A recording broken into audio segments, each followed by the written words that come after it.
Ciao, some of you have asked for some very simple recipes, back from the office, running out of time, something you can put together maybe in 20 minutes, half an hour maximum. And that's what I'm cooking tonight. I'm making a very simple pasta, very summery. And I'll just show you the ingredients first thing, and then I'll move on. So I will be using a tin of cherry tomatoes, but also you can use any sort of tomatoes if you like. These are anchovies. I will be using anchovies or alici. A few green and olives, and also some dried tomatoes which I keep in olive oil.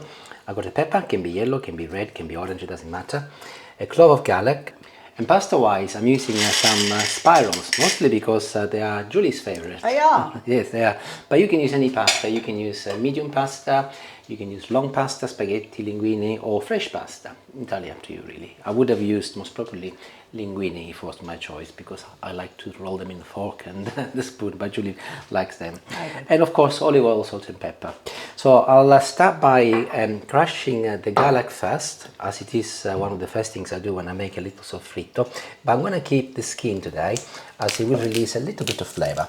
And this is a dish we are making today quickly, because we've just been to the movies. And I was given a choice by Julie to say... I was very kind. She said to me, would you like to go and watch the Formula One film, the movie, with Brad Pitt? Or would you like sure nobody can imagine why I wanted to go and watch that one. Oh, please continue. She said, or would you like to go and watch the 20 years later? 28 years later, isn't 28 years later, End of the World. Which we also wanted to watch, to be fair, didn't we? But yeah. So I said, I quite like the 28 years movie. And she said, well, the thing is, Formula One is better, the pictures that we watch on Sky. I don't think it's anything to do with Brad Pitt, is it, Julie? I'm just going to say this, everybody. That's Right.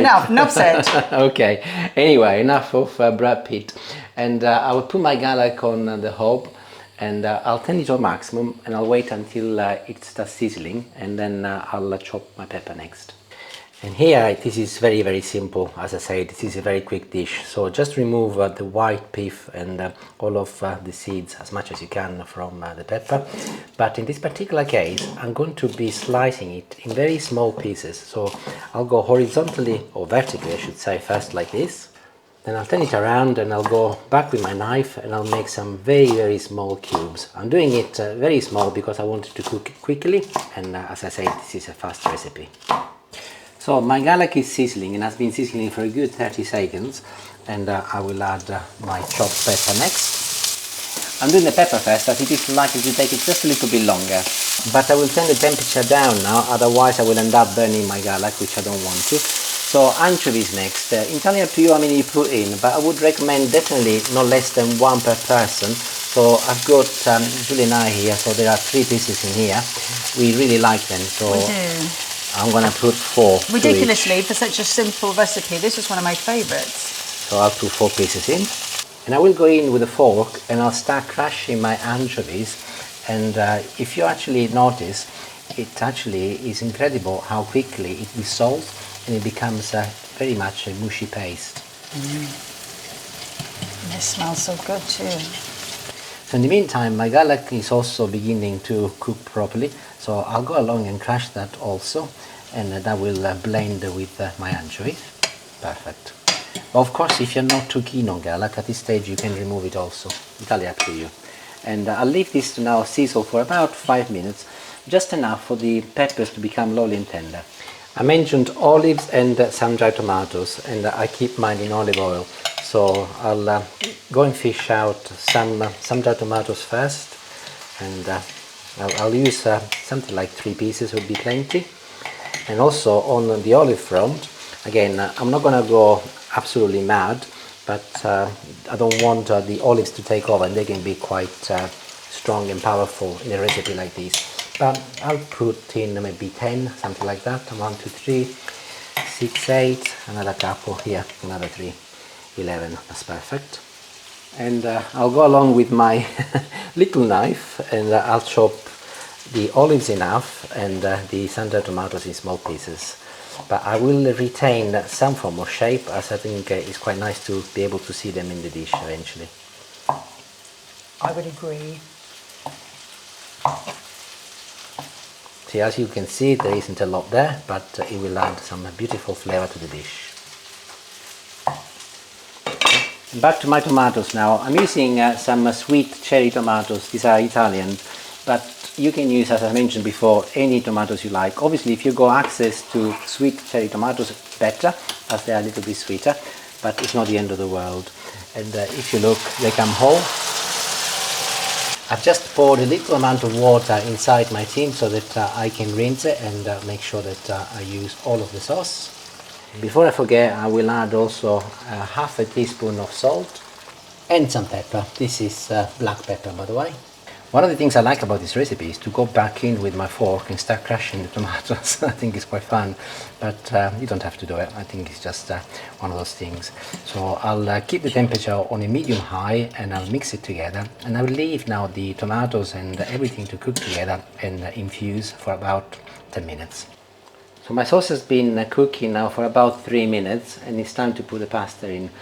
I've got water boiling here. Look, I'm actually adding just a tiny little amount of salt because the anchovies are salty already. I've already also added some salt in my sauce, and I don't think it's necessary to add any more. So the pasta goes in. One ingredient I failed to mention is the basil. So I've actually decided to bring it here as Now it's too light. I've got to point out this. My mum has grown this. I Yes. think she actually had it like from a supermarket one, and then she keeps potting it up. But it's like a bush, in fact. It's too much for her, so we've swapped. She's had a little one that I've given her, and then this is ours now. I'm pinching a nice big stem, and I'll just give it a quick wash. And this will go in my recipe towards the end, as it will release lovely, beautiful flavor. So the pasta is about 3 minutes from being al dente, so that's time to add the olives and the sun-dried tomatoes. So I'll pick them up, and my sauce has been cooking beautifully here. So it's still on a medium temperature. I'll add also any oil left over, and I'll turn it down though now to medium-low, number 3. I'll give it a little mix. I'll go and find the lid, which is over here, and I will leave it covered now for the next couple of minutes. And then once the pasta is just before al dente, I will add it and I'll finish cooking the pasta with my sauce. So my pasta is nearly al dente, and I'm going to be draining it. Also, I have retained a little bit of the water in case I need it. So I will just pour it back in here. And here is my sauce, and off it goes inside. And I'm not going to check it to see if I need any more water. It's actually, one of the good things about this recipe is that the sauce retains liquidity, and I don't think I will need any. And it's here. Maybe I'll put just a smidgen, like this. The water is starchy, of course, and I will add a level of cremosity to my pasta. Is that a word you've made up? Cremosity. Sounds good. I'm not turning the temperature up, by the way, because obviously I want the pasta to finish cooking, so don't be shy. You can actually turn it up for the next minute. Now I can turn it off completely, as it's nearly cooked, but the last thing I'll do is to add all of my beautiful basil, which we just picked. There it goes. And I'll give it a mix, and then I'll find my lid with this here. And I will put the lid back on, and I will leave it now for another minute, and then at the end, before I eat it, I'll add just a little olive oil and it will be ready. So see you in a minute. And there we go, we are ready. So literally 1 minute, and oh, the smell is absolutely beautiful. It is. One final mix. I did mention olive oil, so I don't need a lot, but just a little, because when you apply olive oil on cooked food, it does actually release a lovely flavor, and it makes a big difference. And this is ready to be served, so I'll just try some and then I'll tell you what it's like, and then we can go and eat. I did say that it was a very quick meal. It took us about 20 minutes altogether, so very, very good, very quick. And very, very, very delicious. It's amazing the difference that the anchovies, or alice, whatever you want to call them, makes to the dish. And also the olives, really delicious. But if you're vegetarian, you can drop the anchovies and make it as it is with everything else. It's still very nice. So all I want to say is thank you very much, Brad Pitt, because the reason why we made this dish is because we want to do something quick. So thank you very much. Enjoy. If you make it, let me know. And as always, buon appetito. Ciao, ciao.